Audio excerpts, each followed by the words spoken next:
పర్యటించిన సీఎం చంద్రబాబు కావలి మండలం తుమ్మలపెంటలో నిర్వహించిన మత్స్యకారుల సేవ కార్యక్రమంలో పాల్గొన్నారు. ఒక్కో మత్స్యకార కుటుంబానికి 20,000 రూపాయలు జమ చేస్తామన్నారు సీఎం. ఏపీలో 1,30,796 మంది మత్స్యకారులకు 261 కోట్ల నగదును జమ చేస్తామన్నారు. నెల్లూరు జిల్లాలో 11,644 మంది మత్స్యకారులకు 23 కోట్ల రూపాయలు లబ్ధి చేకూరనుంది. ప్రభుత్వం ప్రతిష్టాత్మకంగా చేపట్టిన జలద్వార జల హరిత కార్యక్రమాన్ని గ్రామ స్థాయిలో సక్సెస్ చేయడమే లక్ష్యంగా కర్నూలు జిల్లా ఓర్వకల్ మండలంలో చర్యలు స్పీడప్ అయ్యాయి. తిప్పాయపల్లి గ్రామంలో ఎమ్మెల్యే గౌరి చరితారెడ్డి ఆధ్వర్యంలో గ్రామ చెరువులు కుంటల్లో పూడిక తీత పనులకు శ్రీకారం చుట్టారు. భూగర్భ జలాన్ని పెంచడమే తమ ప్రధాన లక్ష్యమని ఎమ్మెల్యే స్పష్టం చేశారు.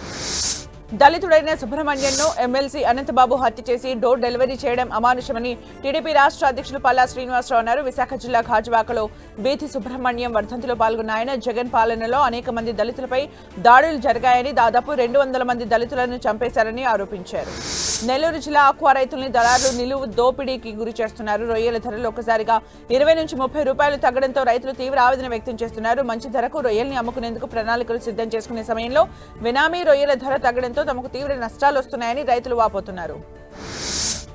నెల్లూరు జిల్లా గూడూరులో వైసీపీ ఎమ్మెల్సీ మేరిగ మురళి ఆధ్వర్యంలో పెట్రోల్ డీజిల్ ధరల పెంపుకు వ్యతిరేకంగా నిరసన వ్యక్తం చేశారు. స్థానిక టవర్ క్లాక్ సెంటర్ నుంచి సబ్ కలెక్టర్ కార్యాలయం వరకు ర్యాలీగా వెళ్లి అనంతరం ఆర్డీఓ సత్యనారాయణకు వినతి పత్రం సమర్పించారు. పెట్రోల్ ధరల పెంపుతో సామాన్యుని జీవితంపై తీవ్ర ప్రభావం చూపుతోందని ఎమ్మెల్సీ తెలిపారు. కర్నూలు జిల్లా మంత్రాలయం మండలంలో తాగునీరు కోసం గ్రామస్తులు పడరాని పాటలు పడుతున్నారు. గత 20 ఏళ్లుగా తాగునీరు కోసం 3 గ్రామాల ప్రజలకు చిలకలడోన్ గ్రామంలో ఒక వాటర్ ట్యాంకర్ మాత్రమే ఉంది. దీంతో కళ్లు దేవకుంట, బుదురు, సుగరు ఆ 3 గ్రామ ప్రజలు మంచినీళ్ల కోసం 8 కిలోమీటర్ల వరకు వెళ్లాల్సి వస్తోందని గ్రామస్తులు ఆవేదన వ్యక్తం చేస్తున్నారు. మచిలీపట్నం కలెక్టరేట్లో మత్స్యకారుల సేవా కార్యక్రమంలో మంత్రి కొల్లు రవీంద్ర పాల్గొన్నారు. రాష్ట్ర ప్రభుత్వానికి ఆర్థిక ఇబ్బందులు ఉన్నప్పటికీ సంక్షేమ పథకాల్లో ఎక్కడా లోటు లేకుండా చర్యలు తీసుకుంటున్నట్టు మంత్రి తెలిపారు. మత్స్యకారులకు వేట నిషేధ భృతి ఏకంగా 20,000కు పెంచినట్లు మంత్రి వివరించారు.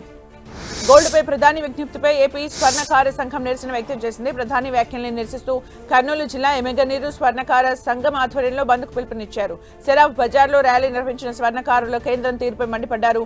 అటు కడప జిల్లా ప్రొద్దుటూరులో బంగారం షాపులను మూసివేసి నిరసన తెలిపింది స్వర్ణకారుల సంఘం.